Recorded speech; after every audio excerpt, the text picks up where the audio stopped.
Just came back from work, barely had 4 hours of sleep, but I have to talk about this game against Copenhagen, before I take care of secondary things like proper nutrition and sleep. Without any further ado, Manchester United 3, Copenhagen 4, let's analyze. Alright, so let's start by talking about the positives before we move on to the negatives. Now, if you remember in my video analysis of the Fulham game, I showed you how Erik ten Hag's Manchester United do in fact have an identity, and we focused a lot on how Manchester United try to win the ball as high up the pitch as possible. Basically, Manchester United are the best team in England when it comes to high turnovers. It's just that we are not as effective as other teams when it comes to turning those high turnovers into shots and eventually into goals. But in this game, we saw another facet of Erik ten Hag's identity at Manchester United, or at least those embryonic signs of what it is that Erik ten Hag actually wants to implement at Manchester United. And here I do have two sequences for you that I'm going to show you. The first one is, of course, Højlund's first goal. Now, before we get on, of course, I'm just showing you the end of the sequence. But in this sequence, between the last time that a Copenhagen player touched the ball and, of course, the ball touching the net, there were 29 passes by Manchester United players. This is amazing. This is amazing. And that's actually the way Erik ten Hag wants to play. So when we see Manchester United just playing fast balls forward, that's not really the way Erik ten Hag wants to play. It's usually the players not really following the instructions, either because they are not able to, because the opposition is well set up, or because they didn't train well, or because their mental state is not there. They are not focused on the game plan as well as they should. But here, of course, the ball reaches Bruno Fernandes. Mr. Hollywood pass himself. Beautiful pass. I was like, where is this ball going? Well, it was going towards Marcus Rashford. Aaron Wan-Bissaka, of course, dashes into this half space. This half space, by the way, I was really disappointed by Copenhagen. Not really, I mean, they are our adversaries. But I was like, how come they are not paying attention to this? Because Aaron Wan-Bissaka exploited it first, and then Scott McTominay exploited it second. And yet, no Copenhagen player was actually anticipating this situation and proactively trying to cover this space. So Marcus Rashford goes in with a through ball through the legs of the defender towards Aaron Wan-Bissaka. And a lot of people talk about how Aaron Wan-Bissaka is not really productive in the final third. But no, he is. He's just not doing it in an obvious way by scoring goals and assisting people. But he's really good when it comes to helping us progress the ball in these areas. Now, Scott McTominay is going to exploit this space. As you can see, big gap here. That's just poor defending from Copenhagen. And then there you go. Beautiful ball control from Aaron Wan-Bissaka. A pass towards Scott McTominay. And then Scott McTominay towards Højlund. Here, Garnacho asking for the ball. Højlund was the right choice. Goal for Manchester United, 1-0. That was in the second minute. For a team that has been conceding first most of the games in the season, that was refreshing. Great goal for Rasmus Højlund. This boy is going to be big for us. Now, before we talk about the second goal, this is actually in the sequence that has led to the second goal, but I'm going to start by talking about some negatives. First of all, Aaron Wan-Bissaka, who I praised against Fulham, and I've been praising a lot last season, was really disappointing this game. Even though I praised him in the previous sequence, I think that progressively as the game progressed, he kind of lost his head. He became much more eccentric with the way he played and, of course, much more erratic. And the other one is, of course, Varane. I mean, we've all seen those posts on social media of Manchester United fans saying, yeah, how come we're starting with Maguire and Johnny Evans? You know, that was the Leicester pair, centre-back pair under Claude Puel. All of that is empty talk. Rafael Varane has been on the pitch when all 4 goals were scored. And he's just been poor this game. And here I'm going to show you an example. So obviously, Aaron Wan-Bissaka loses the ball in this area, gives it to Varane. That's a heavy touch that, of course, allows Copenhagen to have the ball in this position. Now, Ashuri over here did not do the right choice. He put in a cross. Harry Maguire, who has been really good this game, cleared the ball, which has allowed us to counter-attack. Bruno Fernandes gets the ball in this position, quickly moves with the ball. This is actually reminiscent of that Garnacho goal that didn't count against Arsenal. I think that Manchester United, especially Højlund, Garnacho, and Bruno Fernandes, they're really good at combining in these kind of situations. Beautiful ball from Bruno Fernandes. Højlund over here, when I first analyzed him before he came to Manchester United, when I requested that we buy Rasmus Højlund, I showed you how fast he is. And here again, like, come on, this is a train. This is reminiscent of the counterattacks under Sir Alex Ferguson with Wayne Rooney and Cristiano Ronaldo. Garnacho goes a little bit selfish. He took a big risk because I would not have forgiven him had we not scored this one. And then the ball goes in. Poor goalkeeping as well. Højlund puts in 2-0 for Manchester United. Now, of course, at this point, we were cruising. And what happened was that, of course, this man right here, Marcus Rashford, got a red card. And so that's what we need to talk about. Now, of course, I cannot really close in too close because of copyright reasons. I don't even know how copyright works. But anyway, let's not risk it. Otherwise, the video could get taken down. But anyway, so basically he steps on the player's ankle. But what I want to say is this, is that there has been a few cases of other players just in the past 2 or 3 weeks, literally tackling in a very dangerous way other players. And yet none of them got a red card. Oh my God, here I think I messed up my editing. I'm not actually showing the contact area, but this was Havertz against Longstaff in the recent Arsenal versus Newcastle game. Again, Havertz did not get a red card. Same thing over here for Udogie against Raheem Sterling. He got a second yellow. He did not get a straight red. So what I'm saying with this is that I don't mind the rules. You can make up any rule that you want, but it needs to be applied consistently. What I can say though, I know that many of you who are my age or older than me remember that game in 2013 between Manchester United and Real Madrid in the last 16 of the Champions League. That's when we had Robin van Persie, Sir Alex Ferguson's last season. We drew 1-1 in Bernabeu, and then we came back to Old Trafford. We were leading 1-0. Sergio Ramos' own goal. And then Nani just jumped in the air to try to control the ball, but he was unaware of his surroundings. He was just watching the ball, and he ended up hitting Arbeloa, the Real Madrid right back. And he got a red card for it. And then Modric and Cristiano Ronaldo scored 2 goals, which has allowed Real Madrid to go to the next round. But we were in control of that tie. What I think is happening here is that the European referees are much stricter when it comes to these things than British or English referees. For example, in Europe, they don't care about intent as much as they care about the result. If it's dangerous, then that's a straight red card, regardless of intent. In England, they care about intent a little bit more, but still, it is completely inconsistent. So what I'm asking here is, I don't care what the law is, what the rules are, just apply them consistently. Because to me, that was extremely harsh and it just changed the game. Now, even though it changed the game, I want to reiterate that I don't want to take anything away from FC Copenhagen. They're a big club. They represent Danish football, a nation with, a rich footballing tradition.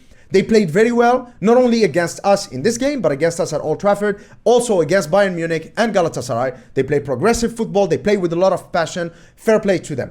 And also, we have committed a lot of mistakes. So it's not only VAR's responsibility. Of course, the refereeing, we feel some decisions did not go our way throughout the season. But also we made some mistakes, and I'm gonna get to that in a minute. But what this sequence right here, this is immediately after Marcus Rashford stepped on the Copenhagen player.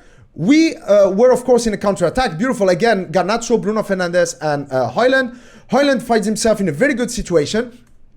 And here, I think maybe he should have just given it to Garnacho, who could have cut inside on his right foot instead of doing this. But why I'm showing you this is that I'm just asking a question, and you guys tell me in the comment section below if you have more knowledge about football rules and about how referees make decisions. Please let us know in the comment section below. Had Højlund scored this goal, is there a chance we would have ended up 3 goals up with 11 players rather than 2 goals up with 10 players?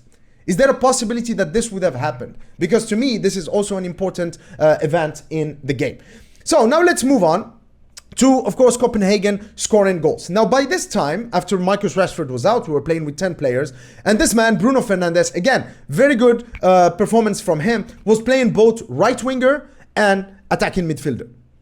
And that's just, you can do that for most of the game, but sometimes it's really hard to cover all of the responsibilities that you are supposed to cover because you are literally trying to cover for 2 players instead of 1. So here, why is this important? Because Gonçalves over here, the number 9 for Copenhagen, he's actually the left-sided number 8, was actually free most of the game. And the thing is, had Marcus Rashford been here, he would have been where Bruno Fernandes is, and Bruno Fernandes would have been closer to this player. Therefore, this goal could have been avoided because look, he's making this run towards the outside. Over here, we have less players than Copenhagen, so it's really hard to mark all of the players. A cutback, and then here Varane, he was really poor this game. The ball goes in between his legs. Can we see that? Yeah, in more detail. Come on. And then this player right here is offside, and he's interfering with play. So again, consistency with the decisions. I don't care whether you deem this as an offside or not, but if you do, please do it consistently.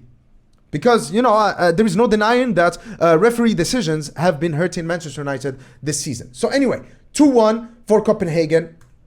I'm not going to talk, of course, about their penalty. It was a handball. Again, I don't know, why is that a handball? I don't get it. But also we got one for handball. So anyway, 1-1 in that regard. But this is the second half. Manchester United, of course, came up in the second half, raring to go. And here I'm going to show you another example of the philosophy that Erik ten Hag is trying to implement. He has an identity at Manchester United. There is a difference between not having an identity and having an identity, but it not being applied properly.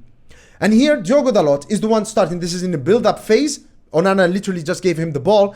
And then Diogo Dalot is starting the sequence and he's going to end the sequence. So here he goes wide towards Aaron Wan-Bissaka. And here, Aaron Wan-Bissaka and a few players, including Scott McTominay, are going to do something that I've seen a lot in this game and that I liked, is that the players are showing composure. They don't just try to hide from the ball, and they don't just try to just get rid of it in the first instance. Here, Scott McTominay is waiting. Bruno Fernandes coming on the touchline. He lays it off to him. Aaron Wan-Bissaka is making himself available. There you go. Varane gets the ball.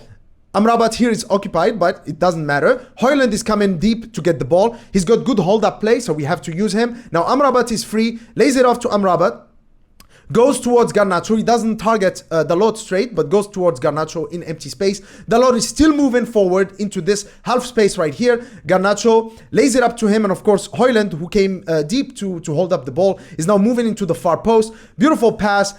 Dalot end up choosing to shoot. I don't think that was the wise decision. Probably left foot is not really his strongest foot. But had he passed it to Højlund, that could have been a goal for Manchester United. But this, again, is a very good sequence that just shows the way Erik ten Hag wants his team to play.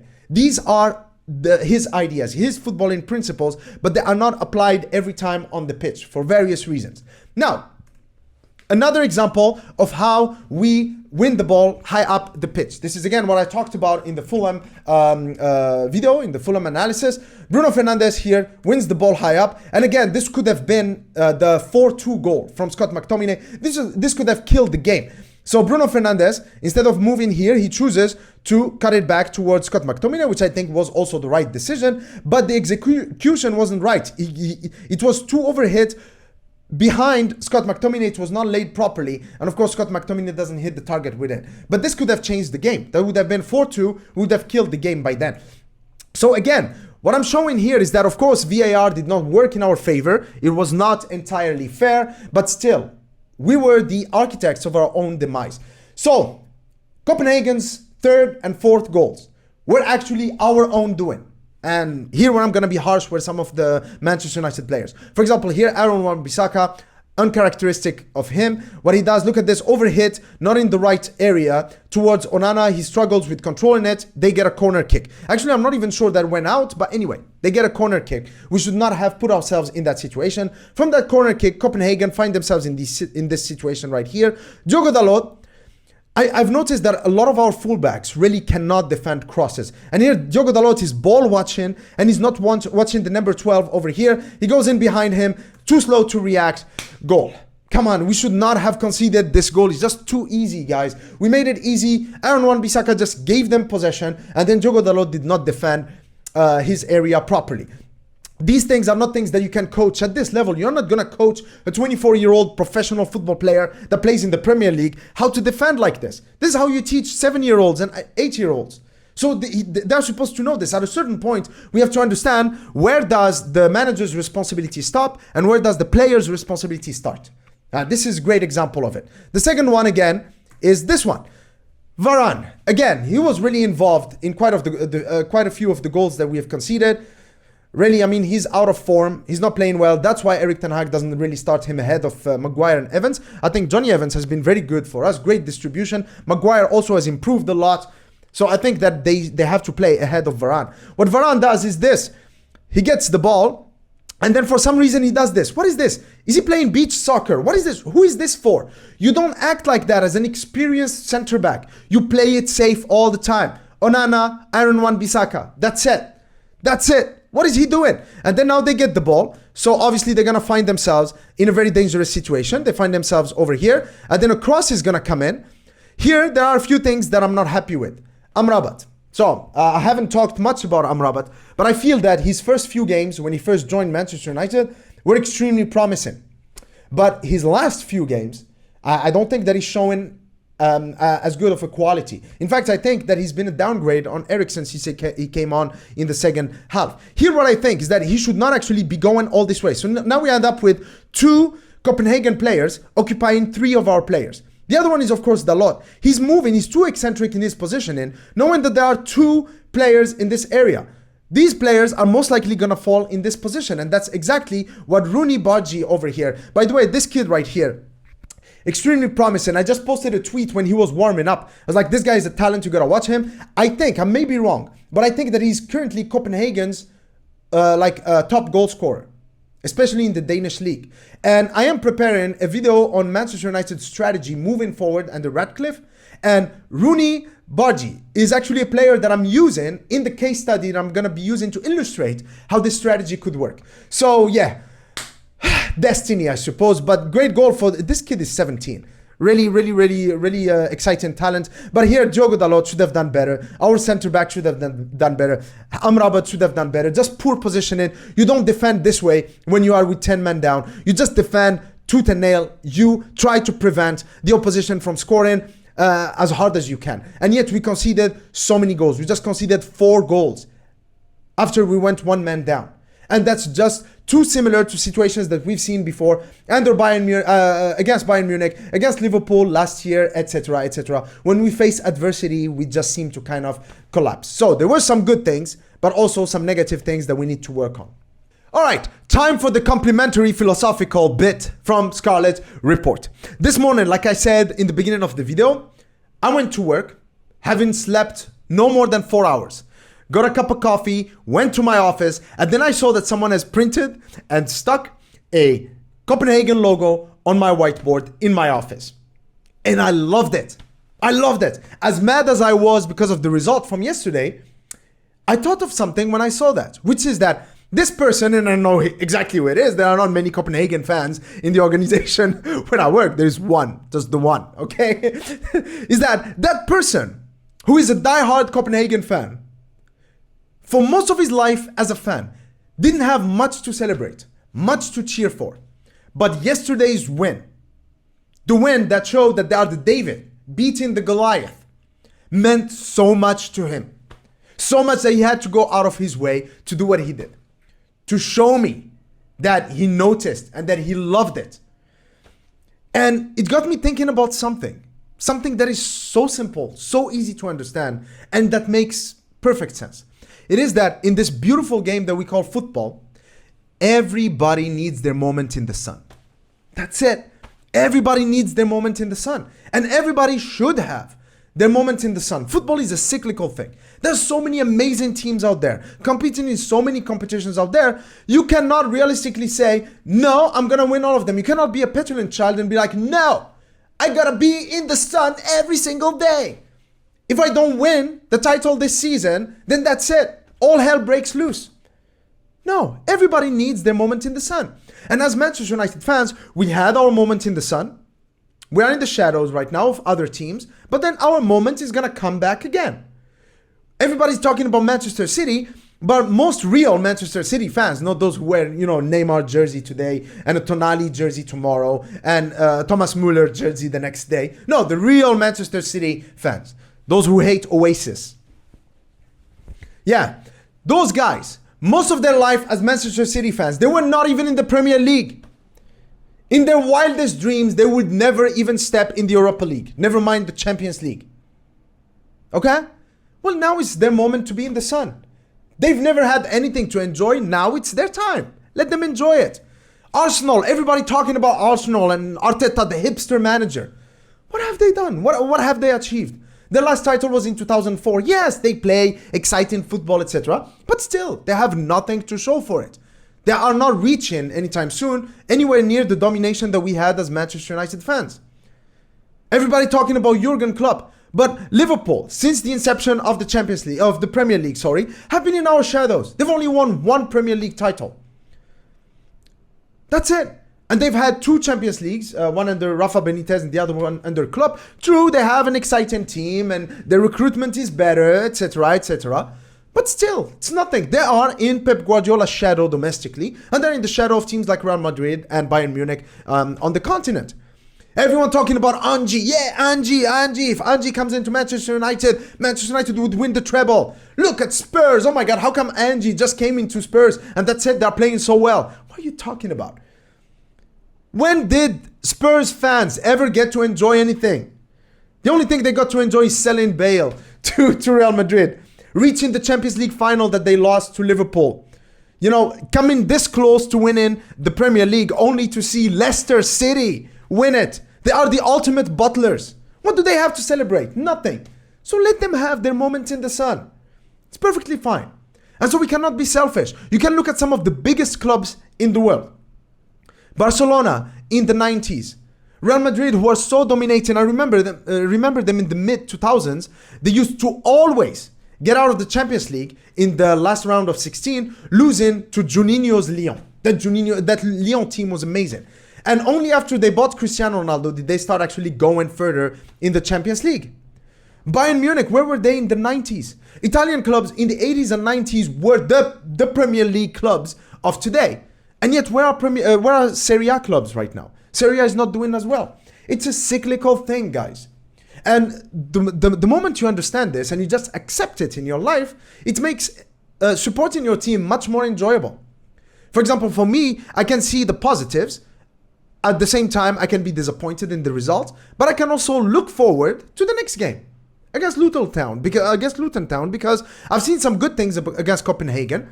Provided that VAR does not go against us against Luton, we're gonna be fine, and we're gonna be fine the next few games. Just trust in the process, guys, and just remember that everyone needs their moment in the sun. So I hope that you've enjoyed this analysis video. If you did, please leave a thumbs up and leave a comment in the section below. Until next time, cheers.